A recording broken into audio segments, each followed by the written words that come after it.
I am the Tofu Golem. Please enjoy the video. You begin by confirming your AirPods are paired and actively connected to the device. That prevents adjustments from applying to another output. Once connected, check battery and firmware briefly because low power can mute or limit output.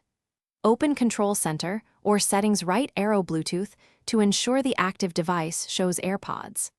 Then, use the on-screen volume slider to start increasing sound. This establishes a baseline, so later controls and profiles behave predictably. Once you've set a baseline, fine-tune using device and accessory controls because AirPods follow host volume. Make short taps or press the Pro Force sensor to trigger your assigned action. If set for volume, it will change sound on the fly. Also try Siri for hands-free adjustments. Say a clear command like, "Hey Siri, set volume to 60%.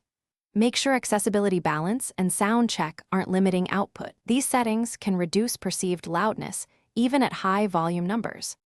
To finish, use the host device's physical volume keys or the Apple Watch remote for quick, repeatable adjustments, and make final tweaks inside the app you're using because some apps maintain independent levels. Toggle noise control modes, noise canceling versus transparency, because they change how loud audio seems. If volume won't respond or is one-sided, reset the AirPods by forgetting the device, placing buds in the case, holding the setup button, and repairing. This clears pairing glitches that often block volume control. Thanks for watching. Consider subscribing if we helped you today.